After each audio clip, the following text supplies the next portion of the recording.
and what we do will affect those numbers. This is not an act of God that we're looking at. It's an act of what society actually does. Change in daily ICU admissions is way down, and that's good news. The daily intubations number is down, and that's good news. The discharge rate is right about where it was.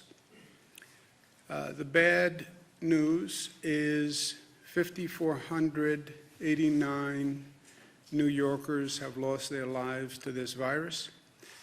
That is up from 4,758. That is the largest single-day increase. And we talk about numbers, but that's 731 people who we lost. Behind every one of those numbers is an individual, is a family, is a mother, is a father, is a sister, is a brother. So a lot of pain, again today, for many New Yorkers, and they're in our thoughts and prayers, many people across this country.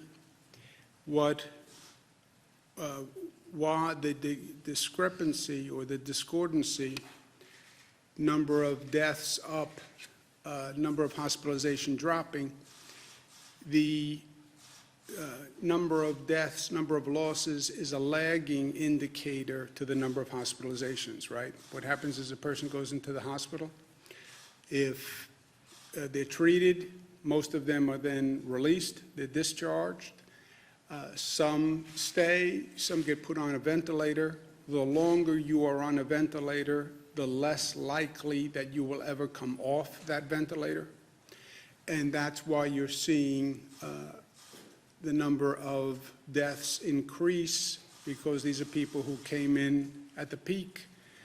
They were not successfully treated. They're on a ventilator. The longer you're on a ventilator, the less likely you come off the ventilator. New York is still the most heavily impacted state in the nation. New Jersey, which is on the curve a little bit behind New York, is suffering. And again, our thoughts and prayers are with them. I spoke to Governor Murphy of New Jersey today, and we talked through the situation and working on joint strategies, but our heart goes out to all of our neighbors in New Jersey, Michigan, California, Louisiana. In terms of how we're operating, how we're managing the situation, as we know, the hospital system basically is a three-legged stool. It relies on number of beds, number of staff, and the equipment.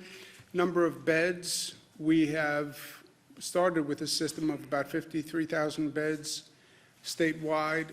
We're up to about 90,000 available beds, so we have more than enough beds available.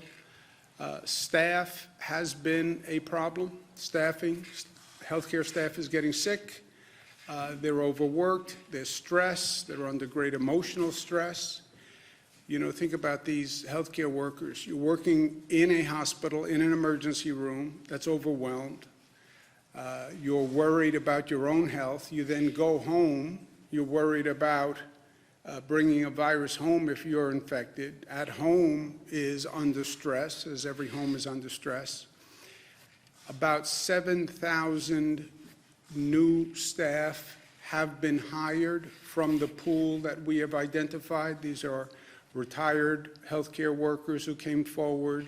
These are people from across the country who came forward. The state has a pool of potential employees. The hospitals hire from that pool, and they've hired about 7,000 to date.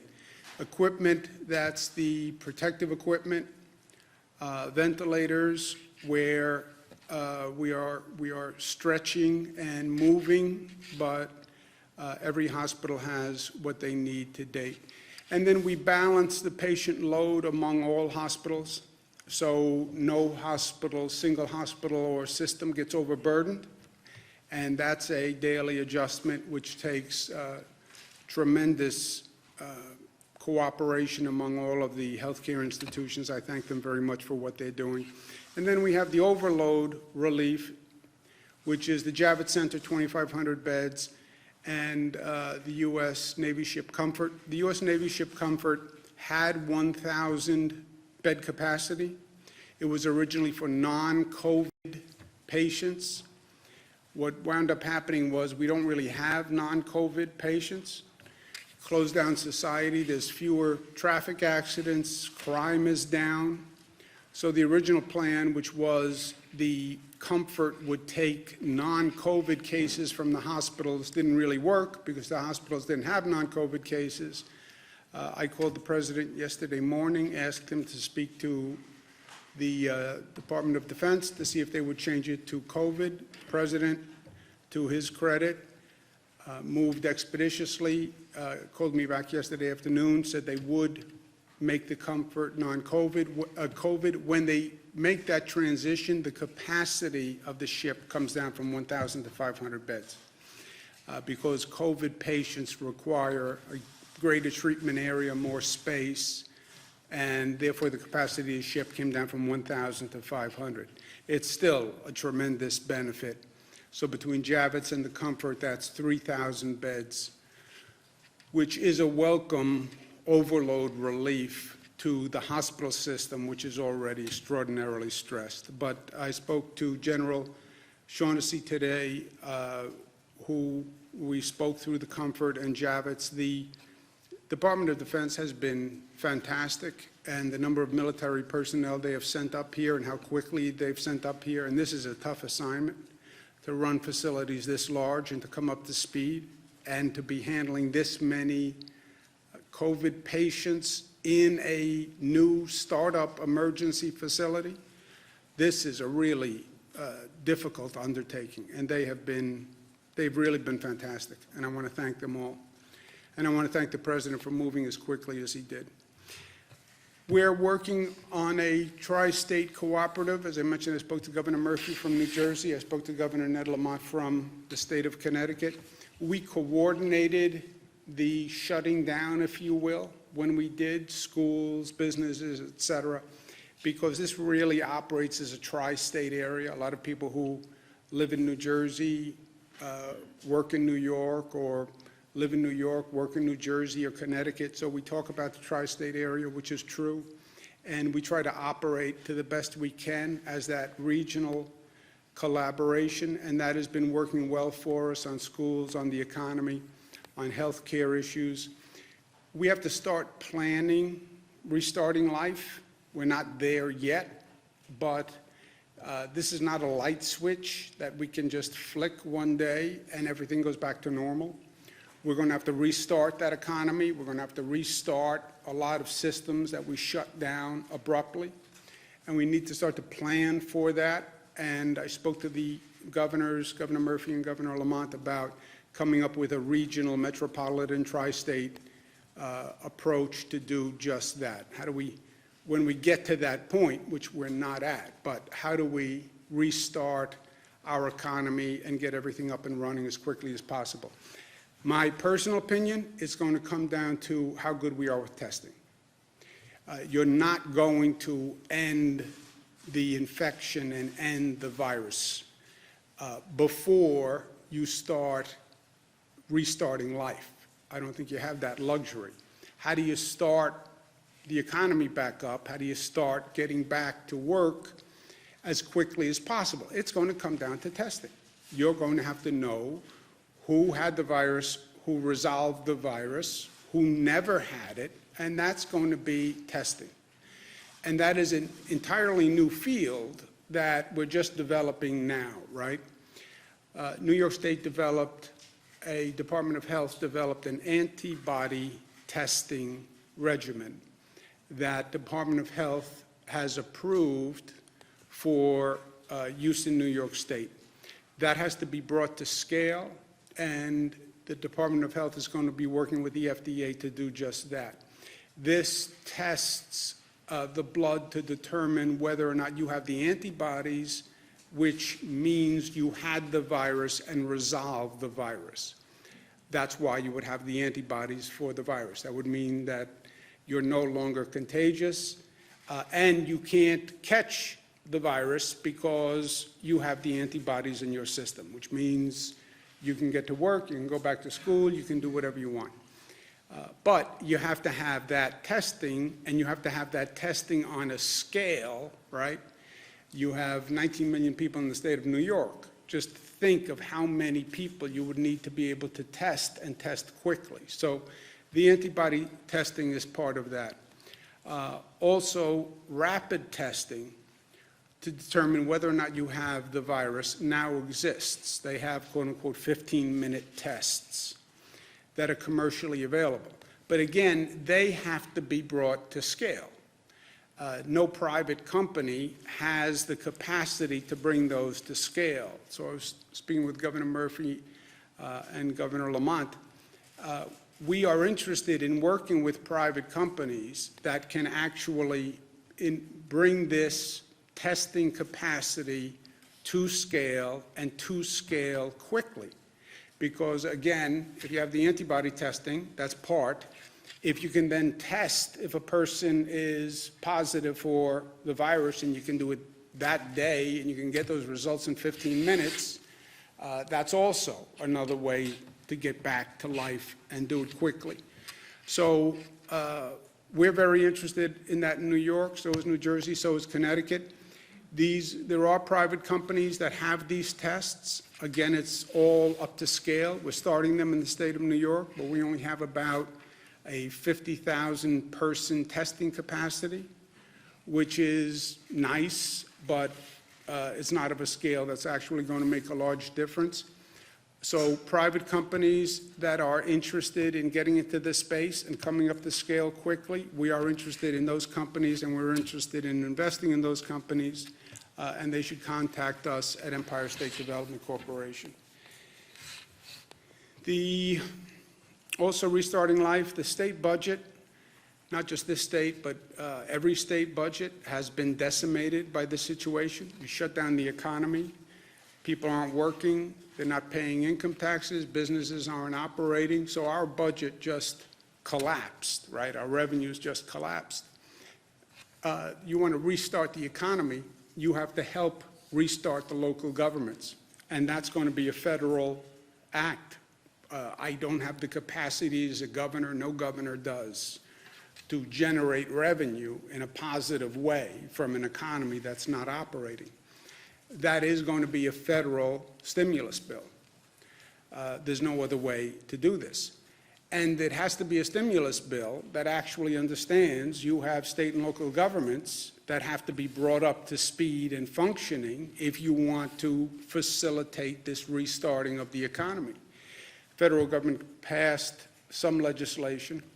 As I've said at the time, it was woefully inadequate from New York's point of view. We then have had some time to actually study the legislation. It actually gets worse when you read it, and it's not even what was represented to us initially. So I'm sending our congressional delegation a letter today saying the past legislation did good for the nation, I have no doubt, gave aid to a lot of people in places that needed it, but it was not fair to New York, and that has to be remedied in any legislation that goes forward. The last point, I know it's been a frustrating 37 days, but it's only been 37 days on the other hand. I know it feels like a lifetime. It's been so disruptive, so abrupt, so frightening, so disorienting, but it's only been 37 days, right? Everything in context and everything in perspective. I know it's tough to get up every day, and this is like Groundhog Day, living through this bizarre reality that we're in. It's even more difficult, I think, with the weather changing, and you feel the seasons changing, and it's getting nicer, and you start to open a new book of possibilities, and now the weather's getting nice, and I should be getting outdoors, and I should be doing this, and I should be doing this. I get it. But it's only been 37 days. And I started by saying those numbers of cases, that's not arbitrary. what we do affects the number of cases. Our behavior affects the number of cases. We're generating the cases. They're not descending on us from heaven, right? It's our behavior. So it's been 37 days.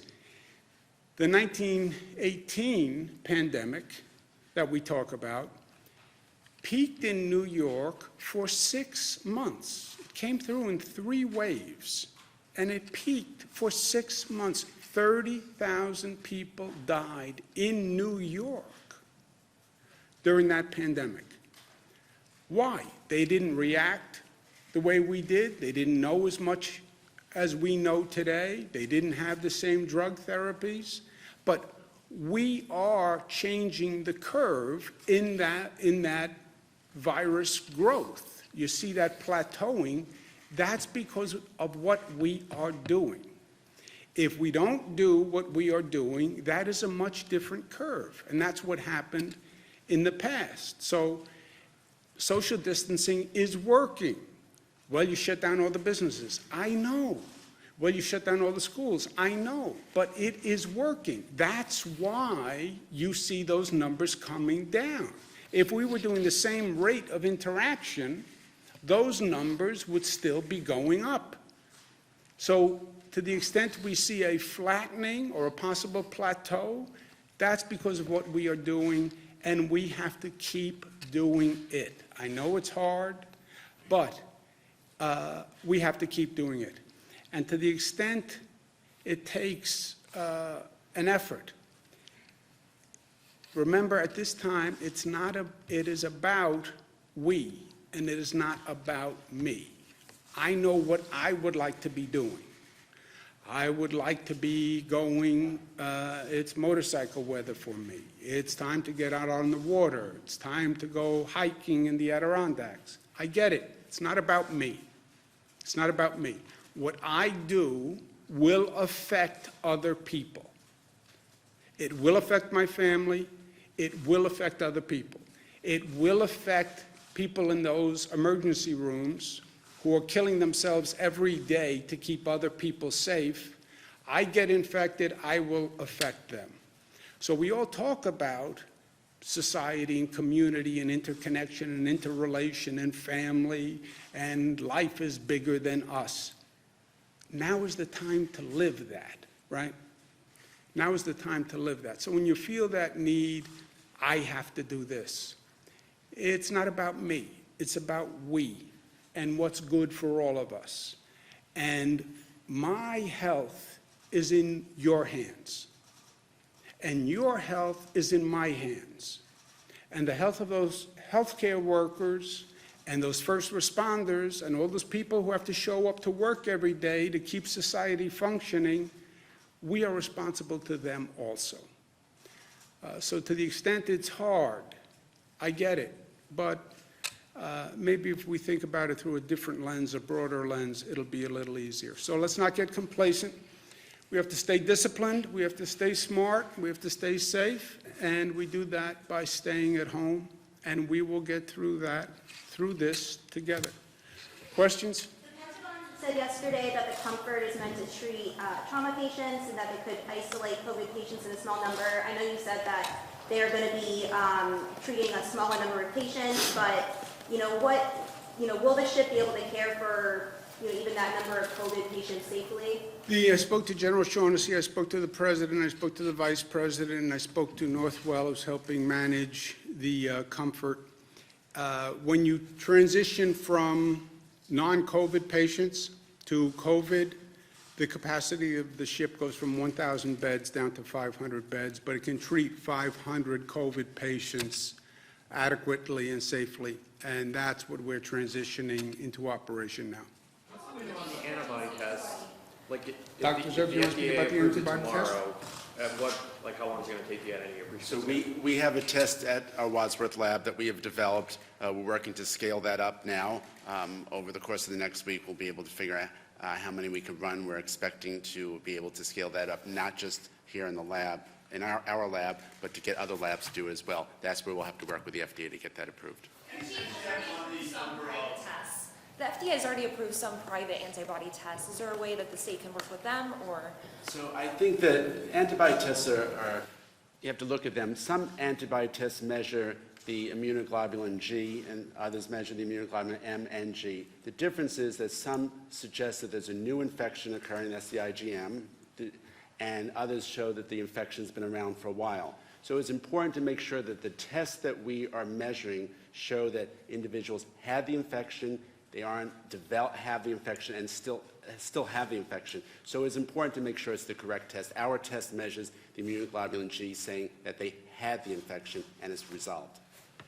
Did you get that?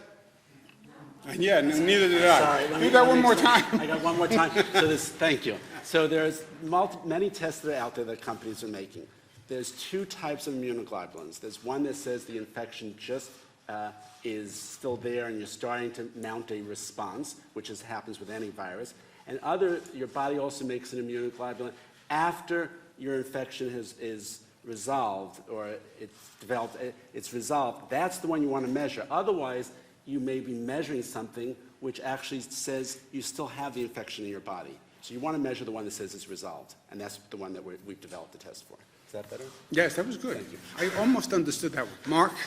Earlier today, this is very provincial. I know you're close to the Jewish I'm very provincial, that's But okay. I know that you're very close to the Jewish community.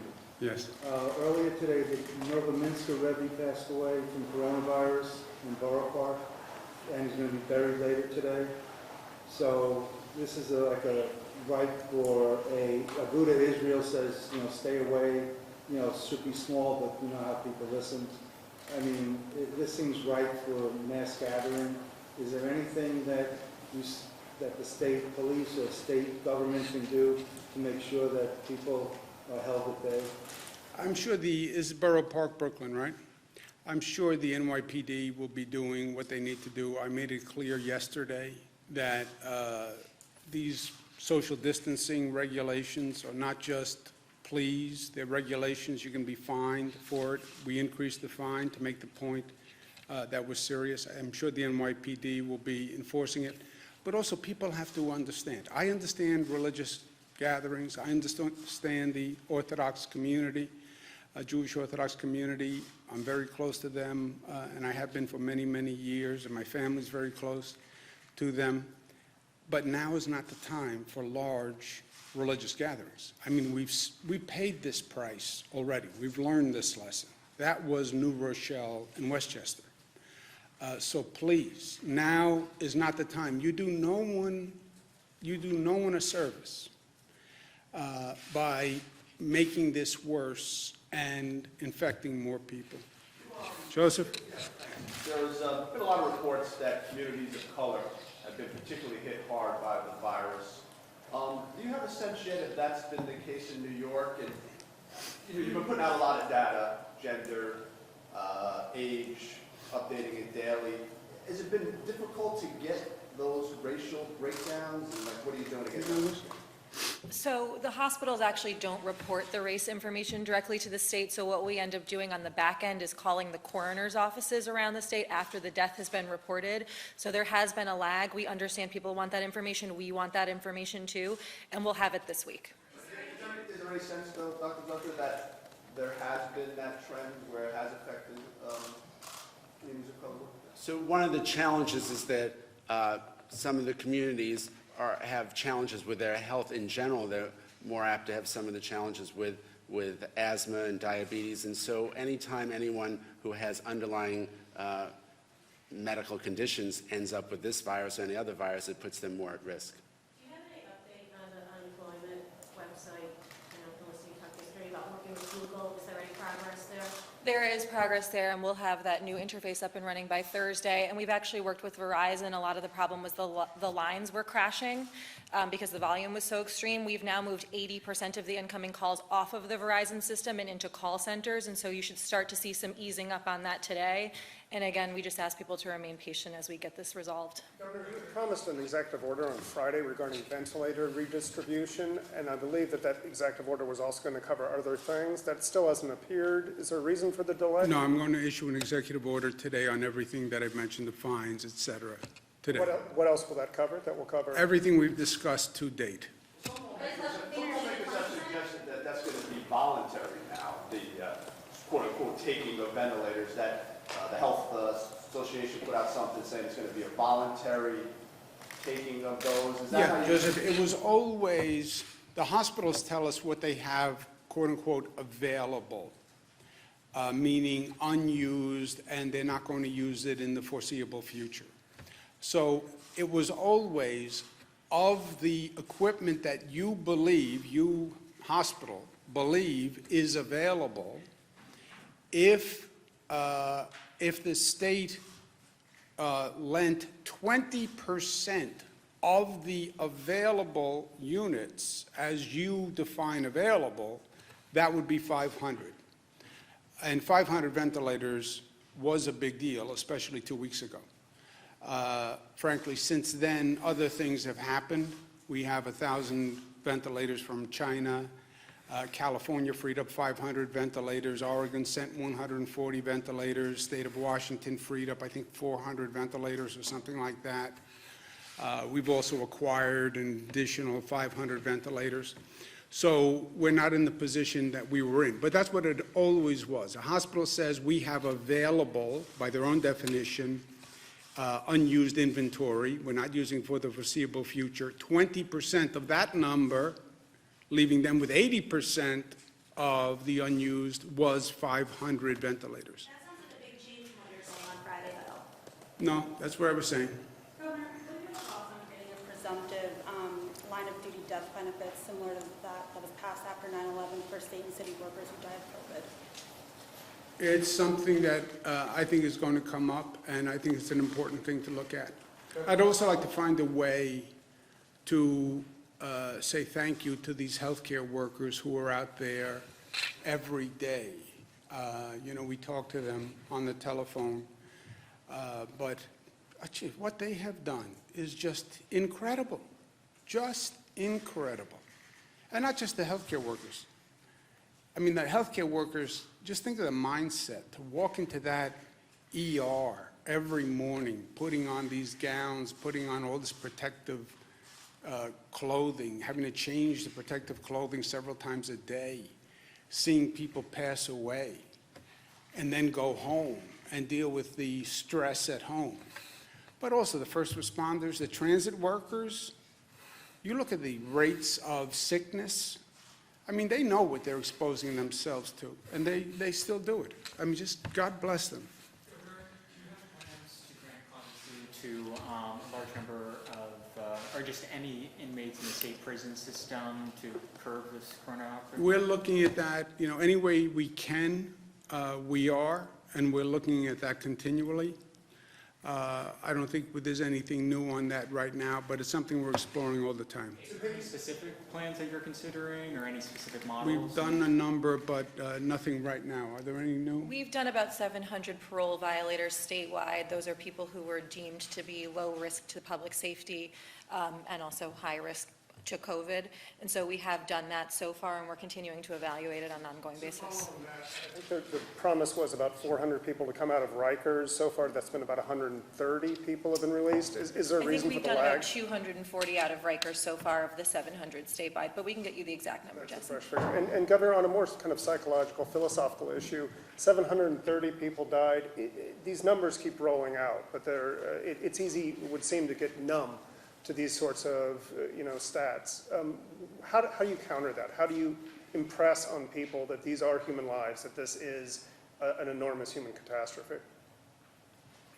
Jesse, if they, I hear the point. I guess one could get numb to the numbers. That's why I said, remember, every number is a human being behind that and a family. For myself, I can tell you, the last thing I do is get numb. I can tell you for the hospital staff that goes through this, they're not getting numb. For the families who are suffering, they're not getting numb. The pain is increasing. The grief is increasing. I mean, you see those pictures on TV of getting to a situation where you have to put bodies in trucks in parking lots. I mean, how you could get numb to any of this, I can't imagine, especially New Yorkers, that we lose the humanity of this. It's something I struggle with every day. I try to think of the opposite, that, you know, we are doing good, because you can't stop, you can't save everyone. This virus is very good at what it does, and it kills vulnerable people. That's what it does. And it does that very well. And we can't stop that. The question is, are you saving everyone you can save? And there the answer is yes, and I take some solace in that fact. Our healthcare system is operating. I don't believe we lost a single person because we couldn't provide care. People we lost, we couldn't save despite our best efforts. But no, I don't see the numbness, and I don't believe New Yorkers see the numbness. I think the frustration of an individual situation can cause you to do irresponsible things, to go out more than you should, to disregard social distancing. I think that's an issue, and that's what I've been trying to address. Governor, I know we're not there yet, but when people do eventually start getting back to work, will it be the reverse of the reduction, meaning they'll go back in spurts of 25% at a time, or 12, or something like that? I don't know. It's a good question. I think they go back, is my opinion. It's not a fact. I think, and we're working on a plan with Connecticut and New Jersey, because when we go back together. I think we go back with people who have tested that they are negative, or people who have tested that they have the antibodies, which means they had the virus and they're immune from the virus, or we go back with younger people going first, still protecting, isolating the vulnerable. But if it's waves, I think those are the waves. Is there any proof you can't get reinfected? Say it again. Is there any proof you can't get reinfected if you have the antibodies? Is there Let's proof ask that- Dr. Zucker, your friend. So usually when you have a virus, you develop antibodies, you don't get it again. There was one report out of China where they suggested that maybe there were some cases, but that hasn't been confirmed yet. Are you concerned that the temporary hospitals won't be accepting significant numbers of patients until after the peak is passed? A larger number of what, I'm sorry? Are you concerned that the temporary hospitals won't be accepting significant numbers of patients until after the peak is passed? A significant number of patients? No, they're ramping up now. The Javits Center and the Comfort you're talking about? Yes. The Javits and Comfort, well, there's two separate situations. When I say we have about 90,000 bed capacity, we brought online additional beds, right? Two ways. Number one, every hospital had to increase capacity by 50% with a goal of 100%. Every hospital has increased capacity 50%. That's why you see hospital beds in conference rooms and lobbies, et cetera. Second, we built temporary emergency facilities, primarily around downstate New York. They may or may not be used depending on whether or not we need the beds. The Javits and the Comfort we are using, and they're ramping up now. I'm going to go speak to the hospitals. Thank you. Is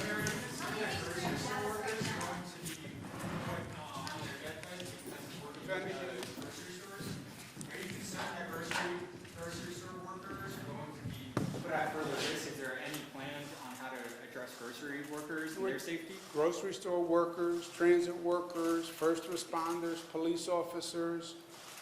These are all, in my opinion, heroes of today, because they get up every morning, they go to work, so society stays safe and functioning. And we're doing everything we can to protect them. But we owe them a big thank you. Thank you, guys. Thank you.